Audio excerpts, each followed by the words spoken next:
ध्यान रखना, जितना भोग भोगते चले जाओगे उतना मन और दुर्बल होता जाएगा। जितना मन दुर्बल होता जाएगा उतनी बाहर की परिस्थितियां उस पर अधिक प्रभाव डालेंगी और आप शांति से दूर दूर और दूर होते चले जाओ।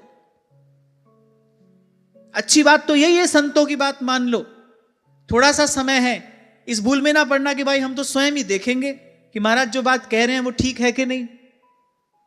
हम तो आप ही अनुभव करके देखेंगे तभी मानेंगे।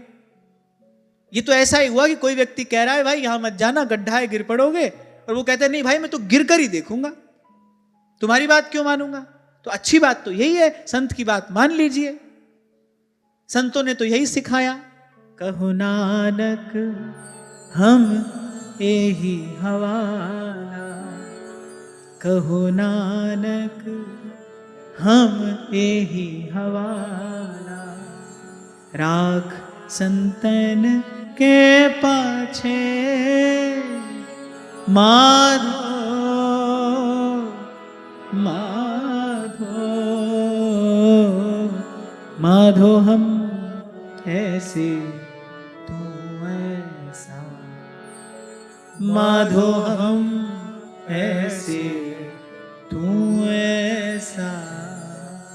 अच्छी बात तो ये भाई, संतों की बात मान लो। ये जो चर्चा हम कर रहे हैं कुछ सीखने के लिए तो कर रहे हैं, सीख जाओ यहां से। देखो कैसे दिव्य भोग भोगे, पर उसके बाद भी मन की वो अशांति जो कि त्यों बनी है, मन का अभाव जो का त्यों बना है, अतृप्ति जो कि त्यों बनी है। जहां से चलना आरंभ किया तो घूम फिर कर लौट कर वहीं पर आकर खड़े हो गए। हुआ क्या, समय व्यर्थ चला गया। इस बात का खेद है, इस बात की बड़ी पीड़ा है। और अब वो खेद, वो पीड़ा कांटे की तरह चुभ रही है, अब वो चैन नहीं लेने दे रही। मैं फिर दोहरा रहा हूं, याद रखना, जितना विषय सुख भोगोगे उतना मन दुर्बल होता चला जाएगा। जितना मन दुर्बल होगा उतना बाहर की परिस्थिति का उस पर अधिक प्रभाव पड़ेगा। थोड़ी सी प्रतिकूलता आपको हताश कर देगी, निराश कर देगी। थोड़ी सी अनुकूलता आएगी तो फूले नहीं समाओगे, मदान्ध हो जाओगे, उन्मादग्रस्त हो जाओगे। थोड़ी सी अनुकूलता ऐसा कर देगी, थोड़ी सी प्रतिकूलता ऐसा कर देगी। मन दुर्बल हुआ तो। और मन दुर्बल कैसे होता है, भोग भोगने से मन दुर्बल होता है। जितना विषय का सुख चाहोगे, पाने का प्रयास करोगे, मन अशक्त होता चला जाएगा, निर्बल। हजारों हजार प्रतिकूलताओं में भी संत मुस्कुराता रहता है। क्यों? क्योंकि मन सबल है।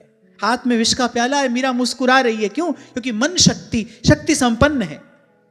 इसलिए तो मांगते हैं बुद्धजन, इतनी शक्ति हमें देना दाता, मन का विश्वास कमजोर हो।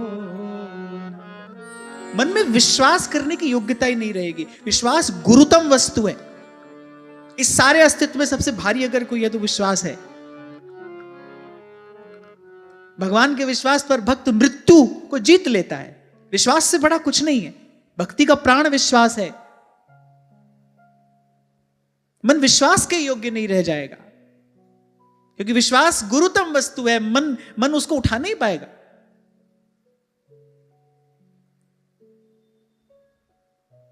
तो पवित्र संकल्प करिए कि भाई सतत भजन करेंगे, अपनी ओर न देखना। गुरुजनों से सुना है, इसीलिए हमको यह पवित्र संकल्प करना है।